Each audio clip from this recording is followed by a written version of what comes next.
Baik pemirsa, ketemu lagi. Baik, kita langsung bercerita lagi ya. Kita langsungkan ceritanya seperti itu ya. Karena tadi terpotong durasi ya pemirsa ya, seperti itu. Ya, jadi yang cerita tadi kan kepotong ini apa durasinya terlalu pendek. Ya, tadi kita sedang mengenai bercerita tentang di Anyar dulu saya ya waktu itu pada waktu itu usia saya kurang lebih 16 tahun 15 tahun 16 tahun kalau nggak salah ya, karena saya menikah itu di usia muda ya, saya usia muda menikah seperti itu. Jadi pada waktu itu usia pernikahan kita baru setengah tahun pemirsa ya, sambil bulan madu lah di kantor ya, karena kantornya di Villa Anyar ya seperti itu. Nah jadi kita kalau makan itu pada waktu itu ke rumah makan Ampera di Anyar ya, rumah makan Ampera di Anyar. Ada juga di situ Simbok ya, Mbok Berek, di situ ada Mbok Berek Anyar, ikan panggang bawal ya, di situ ciri khas ikan panggang bawal dan pete bakar seperti itu di pinggir pantai, enak sekali pemirsa ya. Subhanallah pada waktu itu. Jadi saya bercerita tentang itu ya, yang mana pada waktu itu kita jadi cerita nih ya, pada waktu itu adalah musim penghujan ya pemirsa ya, karena kita waktu itu proyek itu ngambil tanahnya itu ke atas gunung ya, ada namanya di Gunung Sugih, daerah di Gunung Sugih, daerah situ juga masih daerah Gerem kalau nggak salah ya, Gunung Sugih itu iya.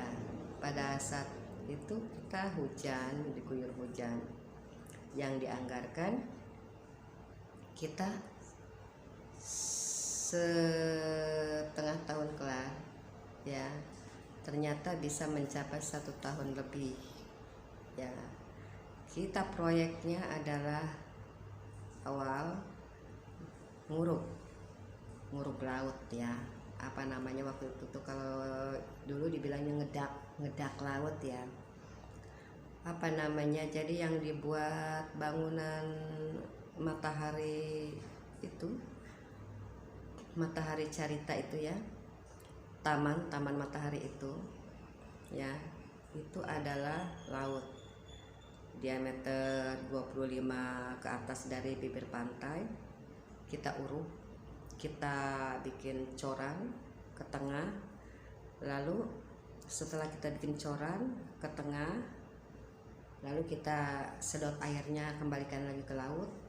Nah setelah kering kita uruk pakai tanah merah, seperti itu pemirsa cara untuk didirikan villa atau untuk taman ya, seperti itu ya di Anyar itu. Jadi dulu proyeknya seperti itu lah pemirsa. Jadi saya sering melihat Robi Sugara karena kita tetanggaan villanya ya, tetanggaan seperti itu. Sama M Yusuf juga kita tetanggaan villanya, kiri kanan juga sama Menteri Sudarmono Esa juga kiri kanan saya. Ada lagi ujung lagi Tante Morina ya, yang memiliki villa bola uki, Tante Marina. Itu juga villa Marina juga punya dia. Dan ada juga villa di samping saya itu, dari sebelahnya Pak M Yusuf, itu juga bola uki, itu punya dia. Yang saya tempatin adalah villa Bangkuang. Saya masih ingat sekali ya, yang buat kantor saya itu adalah villa Bangkuang, seperti itu. Jadi ternyata hanya efek kamera pemirsa, seperti glowing gini efek kamera, jangan heran. Tadi kan saya live asli itu wajah saya memang hitam, tidak putih seperti ini ya pemirsa ya. Jadi ya mohon maaf karena saya memang hobinya mengedit. Saya adalah memang hobi, cita-cita saya dari kecil itu adalah fotografer memang ya, acting itu hobi saya dari. Jadi saya sampai sedewasa ini saya masih suka bermain-main dengan digital ya, seperti itu pemirsa. Baik, segitu dulu ya. Wabillahi taufiq wal hidayah. Wassalamualaikum warahmatullahi wabarakatuh.